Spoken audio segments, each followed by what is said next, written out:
This is DW News coming to you live from Berlin. A landmark ruling on one of the world's biggest geopolitical disputes. The International Tribunal says there's no legal basis for China's territorial claims on the South China Sea. But Beijing says the ruling will have no effect on its sovereignty. We'll hear what the implications are for China. Also coming up in the show, Britain David Cameron's last cabinet meeting. He prepares to hand over power to his successor Theresa May. But has she got what it takes for a successful Brexit? And another European crisis in the making. The International Monetary Fund warns of a banking crisis in Italy if Rome fails to implement economic reforms.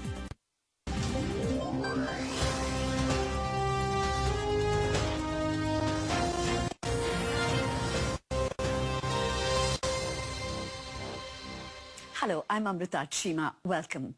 Who does the South China Sea belong to? A United Nations tribunal has rejected China's claims over much of the region. It says China's activities there are illegal and has listed a number of other infringements by China related to the waters. The Philippines is one of a number of nations in the region unnerved by China's expansion and military actions in the South China Sea. It brought a case to court 3 years ago.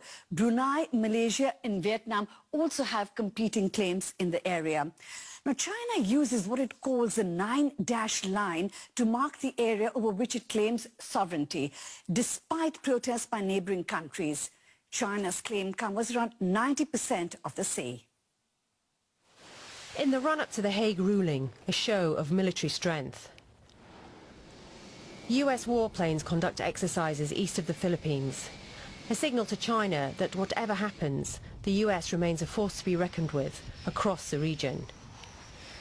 China says such actions fuel tension, but Beijing too has stepped up its military maneuvers in the area. Tensions also further south. Indonesia's president recently held a cabinet meeting on a warship off Indonesia's Natuna Islands. Days earlier, the same warship fired warning shots at Chinese vessels Indonesia says were fishing illegally in the area. But Beijing said it was operating in its traditional fishing waters, creating another potential flashpoint. China's muscle flexing in the South China Sea is causing increasing concern. Neighbours like the Philippines say China is infringing their sovereignty and denying them the right to exploit resources close to their coastlines. The US accuses China of attempting to restrict the right to freedom of navigation in what it says are international waters. Fears over trade are also growing. The South China Sea is one of the world's most important shipping routes. Trillions of dollars pass through the waterway every year. Critics say China's stepped-up patrols could give it the potential to disrupt world trade. The artificial islands that China has constructed on disputed territory in the sea are also a source of tension. Beijing has started building airstrips and other military structures on land it has reclaimed.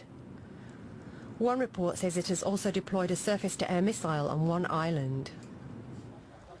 But Beijing denies it represents a threat to any of its neighbours. It says its aims are peaceful and include largely civilian projects, such as developing tourism. It accuses the West of creating hype and hysteria about Beijing when it comes to the South China Sea. So for more on sovereignty in the South China Sea, I have with me Bjorn Conrad from the Mercator Institute for Chinese Studies here in Berlin. Welcome. Now, we've just had a ruling from the United Nations Tribunal. What do you make of the verdict? It seems to be a setback for China.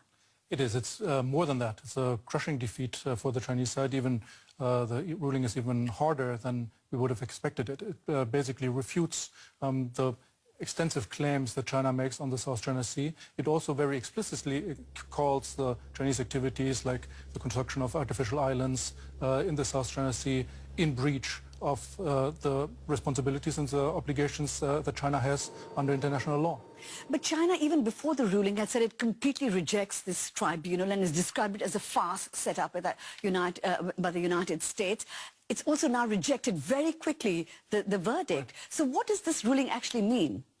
Well, it's very important to note that this is really a watershed moment for China in actually rejecting the verdict as just not applying, China puts its cards on the table and it basically says we are not going to play by the rules. We are not going to stick to the multilateral agreements that we are a member to, and that is in this clarity. This is the first time that China has been doing so, and it's kind of it crushes our vision and our hope for integrating China more and more into the international system. So it's another example of, say, one would say, Chinese assertiveness. What does it mean for the geopolitics of the region? The aim of the ruling was to decrease tension, but from what you're saying, it's going to increase more tension in the region. Well, what is behind the conflict in the region is, of course, the bigger picture, and that is a geopolitical, geostrategic picture and a rivalry between China and the US, both of them pushing for their control and influence in the overarching region. So that makes the conflict so important, also so dangerous, and that also gives room for all sorts of scenarios where both sides, the US and China, push against each other and escalate further. So a very constructive role for European countries would be to try to de-escalate the situation and to find different ways to deal with the conflict. So you're saying it's more than a regional conflict, it's an international conflict between the US and China. China has always said that it is prepared to discuss this conflict on a bilateral basis with the 5 countries who have competing claims in the South China Sea. Is that the way forward, or does the US have to be involved in this dispute? Well, for China, that's obviously a very promising strategy to now go back to the negotiation table bilaterally with the different countries and make them offers they will have a hard time to refuse. For example, with the Philippines, if China comes and offers a helping hand with infrastructure, with harbor extension, with things that the Philippines desperately need, then it will be harder and harder for the Philippines to keep this antagonistic stance vis-à-vis China. So that will be part of the strategy that China will be playing from now on. And of course, China has threatened kind of diplomatic and economic backlash. The Philippines, who started this case, has welcomed this as a milestone decision. Do you think China will make good on its threat and punish the countries who are trying to challenge China's assertiveness in the region? I think China will actually play a double strategy there. It will give incentives for the different claimant countries to drop their claims or to at least be silent about it by offering help and assistance. And at the same time, it will definitely keep up the pressure and keep up its activities, and that will obviously also lead to conflict with the United States. Right, and this area, the South China Sea, is extremely vital, strategic in terms of resources as well as for shipping. How do you see then this conflict now going forward? Well, I think that there is still ways to avoid conflict. I think that both sides, the US and China, as well as the claimant countries, do not really have an interest in a hot conflict, in a really disturbing conflict that will actually infringe on all the economic benefits of the South China Sea that you mentioned.